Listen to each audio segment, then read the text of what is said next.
O Senhor esteja convosco. Ele está no meio de nós. Proclamação do Evangelho de Jesus Cristo segundo João.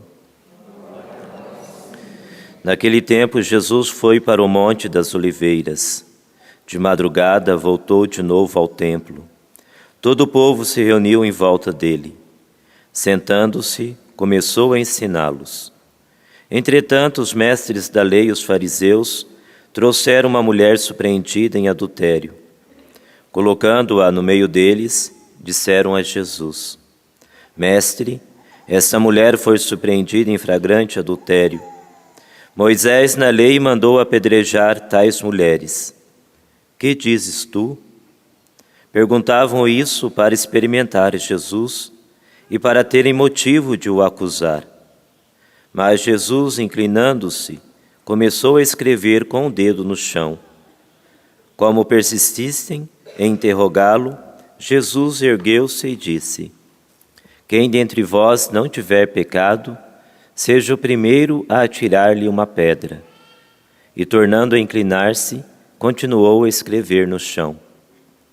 E eles, ouvindo que Jesus falou, foram saindo um, a começar pelos mais velhos, e Jesus ficou sozinho, com a mulher que estava lá no meio do povo.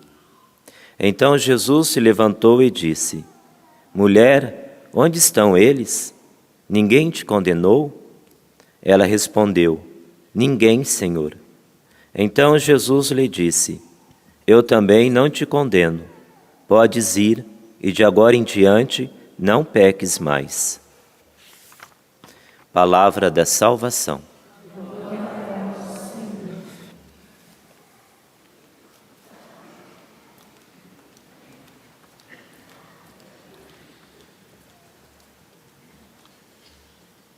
Nós que estamos neste quinto domingo da Quaresma, próximo domingo já é domingo de Ramos, a Quaresma praticamente termina, né? Oficialmente ela termina com a missa da véspera, né? Missa da ceia do Senhor da quinta-feira, mas o último domingo da Quaresma é o domingo que vem, ou seja, já passou esse tempo dos 40 dias. Mas Jesus ainda está nesta caminhada, rumo a se entregar por amor, por mim, por você. E hoje, nesta liturgia, nas palavras que nós acabamos de escutar, tanto na primeira leitura, como na segunda leitura, como no Evangelho, nós vamos descobrir que a misericórdia, ou seja, Deus, é maior do que a lei dos homens. Quando se trata de falar de religião, quando se trata de falar daquilo que Deus, por amor, constituiu e organizou todas as coisas, a lei, ela perde lugar para a misericórdia. E somente quando nós entendemos isso, nós somos capazes, então, talvez não de compreender, mas de experimentar a misericórdia de Deus. Hoje, dia 13 de março, em muitas capitais do nosso país, milhares de pessoas vão sair para exercer um direito constitucional, o direito de protestar, né? Que deem mais uma aula de civilidade, ou seja, que façam seu protesto em paz, que possam requerer aquilo que é seu direito, ou seja, isso é a lei dos homens. Isso é um direito constitucional que é dado, a pessoa pode fazer isso, mas a lei de Deus, ela é maior do que a lei dos homens. E nós temos que, então, entender ela neste contexto. E foi isso que Paulo, ele não só percebeu, no sentido de conhecer, mas ele experimentou. E quando se faz a experiência com Deus, então tudo se faz novo. A relação muda. Eu fico imaginando o Paulo que antes, Saulo, ele pertencia a uma das maiores escolas para constituir um fariseu, ou seja, um membro estudado, alguém que se dedicava à Sagrada Escritura, a ler, né, o Antigo Testamento, a Torá, as leis, tudo aquilo que fazia parte do contexto do mundo judaico. Ou seja, um homem que se dedicou, que se debruçou sobre os ensinamentos, sobre os profetas, sobre os livros deuterocanônicos, sobre tudo aquilo que ele tinha em mãos, um homem estudado. Mas quando ele se encontra com Jesus, indo para Damasco, tudo isso ele considera que não vale mais nada. Porque ele descobre a essência, aquilo que muda todas as coisas. Porque ele descobre que acima desta lei, acima daquilo que era utilizado até mesmo para condenar, vem o amor de Deus. E o amor de Deus se manifesta na misericórdia. Por isso que o Evangelho de hoje é uma passagem que nós devemos compreender ela também dentro deste contexto. Veja, Jesus tinha acabado de rezar, como ele costumava fazer sempre. Ele desce para o templo, se senta num lugar ali e começa a ensinar. Isso é a postura de um mestre. Ele começa então a dizer dos mandamentos, começa a dizer daquilo que na verdade é a vontade do Pai. E os fariseus, os mestres da lei, já tinham a intenção de pegá-lo em alguma coisa, alguma falha, alguma situação contrária à lei mosaica, à lei de Moisés, para que desta forma pudessem condená-lo. E eles então percebem a ocasião. Acham uma mulher que é adúltera e a lei de Moisés, que está baseada em Deuteronômio 10, diz que se isto acontecer, esta mulher tem que ser condenada, no caso, ao apedrejamento, e trazem ela, jogam ela ali diante de Jesus, e aí questionam ele. Começa antes, né? Fala assim, mestre. A armadilha já começa aí. Mestre. Como quem diz, né? Você que ensina, você que tem a sabedoria. Nós pegamos esta mulher em flagrante adultério. A lei de Moisés diz que ela deve morrer. E aí vem o veneno dos fariseus e dos mestres da lei. E tu, o que dizes? Ou seja, os mestres da lei, os fariseus, eles tinham deturpado totalmente, eles estavam contrário àquilo que era a intenção da lei de Moisés. Quando Deus deu a lei para Moisés, foi para quê? Para que o povo se aproximasse mais de Deus, para que o povo tivesse a capacidade maior de ir ao encontro de Deus. Mas não, eles estavam utilizando a lei de Moisés para condenar alguém, para matar, incriminar alguém. Inverteu a coisa. E aí esperam de Jesus uma resposta, sim ou não. Mas Jesus, que é a misericórdia, ele vai além do sim ou do não. Muito provavelmente, ele deve ter olhado para aquela mulher que estava com medo de morrer, olha para aquele povo que já poderia ter executado aquela mulher, não precisava dele, mas ele então diz, aquele que não tiver pecado, que atire a primeira pedra. Jesus era o único naquele lugar que poderia então ter atirado uma pedra naquela mulher, porque Jesus era sem pecado, é sem pecado. Mas ele não o faz. E aí depois a Sagrada Escritura vai dizer que um por um daqueles homens, a começar dos mais velhos, foram saindo e retornando. Por quê? Porque eu e você, nós somos pecadores. Porque eu e você, nós somos necessitados da misericórdia de Deus. Porque eu e você, nós somos falhos, nós temos as nossas limitações. E não podemos querer ser juízes, não podemos querer ser aqueles que, em nome da lei, querem condenar os outros. Por quê? Porque também nós temos os nossos erros. A maneira como Jesus questiona aqueles homens quer dizer assim, olha, se você então é tão idôneo, se você não tem nada, se você é esta pessoa que é capaz de, porque é um juiz, alguém que não tem erro algum, jogar esta primeira pedra, então faça isso. Mas ele sabia que, além da pessoa dele, nenhum outro poderia. E juiz, como uma testemunha principal, não jogando a primeira pedra, nenhum outro poderia jogar. Mas a misericórdia de Deus não para aí. Jesus olha para aquela mulher e pergunta para ela: ninguém te condenou? A mulher então olha para ele e fala: ninguém. É interessante que a mulher não se defende. A mulher não quer, né? O Papa Bento XVI, no livro que ele lançou recentemente, não ele, o André Mais, que é um autor, um escritor italiano, falando sobre o nome de Deus e a misericórdia, ele diz justamente desta passagem onde fala que Jesus, ele não condena a mulher. Ele não chega assim: está vendo, sua pecadora?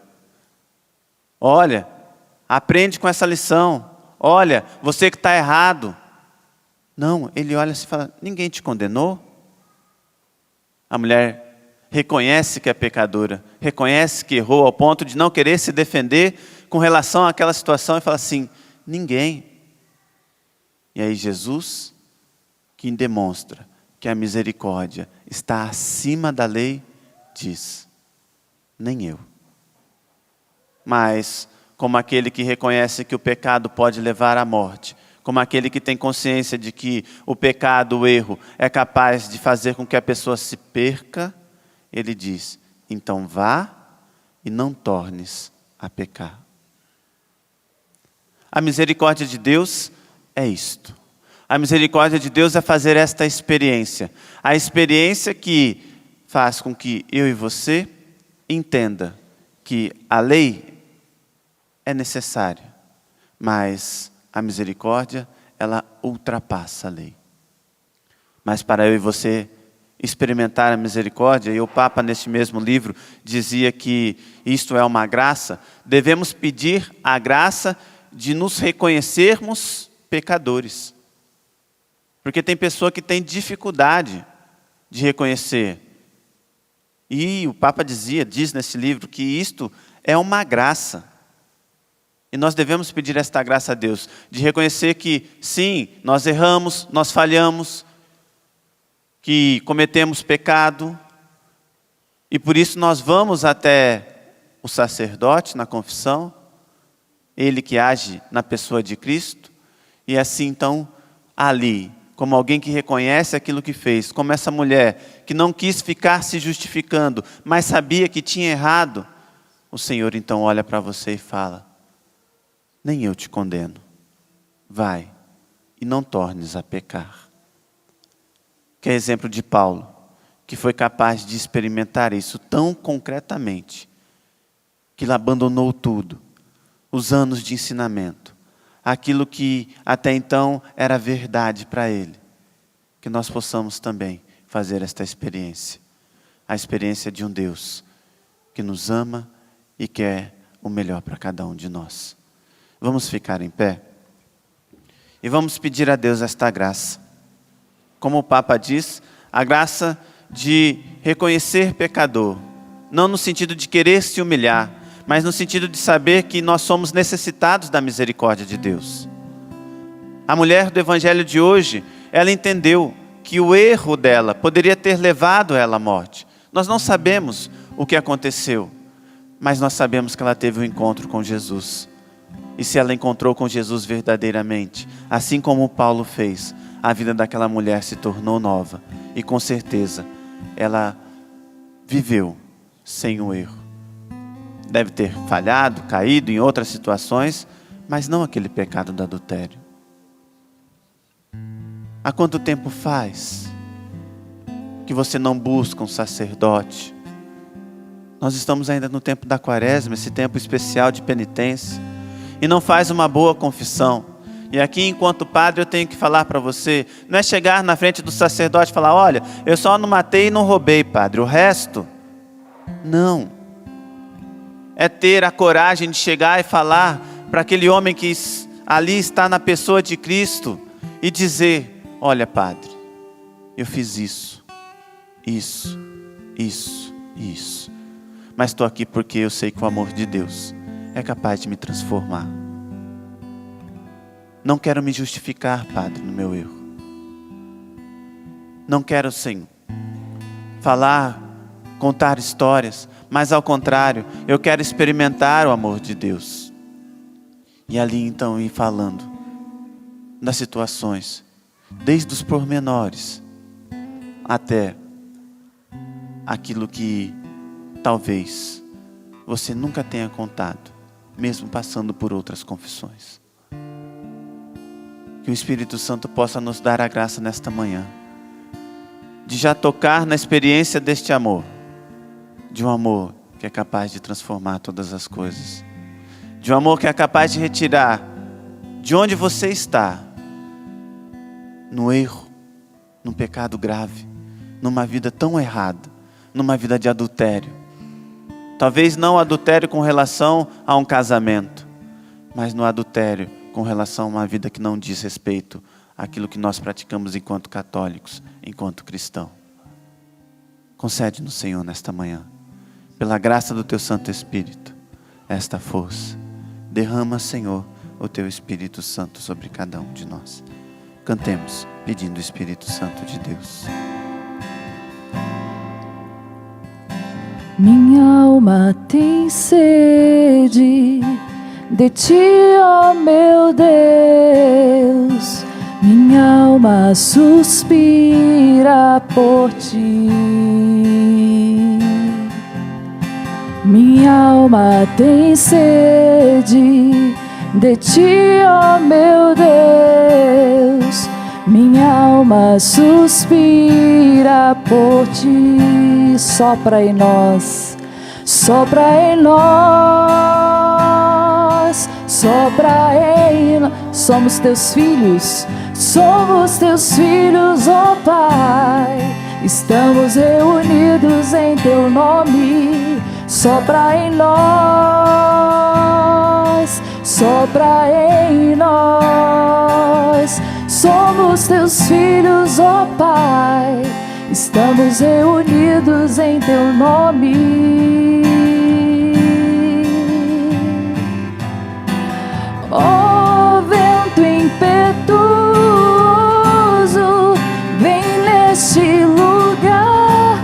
Fortalece o que é fraco com Teu poder. Rasgue o céu, ó meu Pai. Sopra hoje aqui, vem Espírito Santo, vem.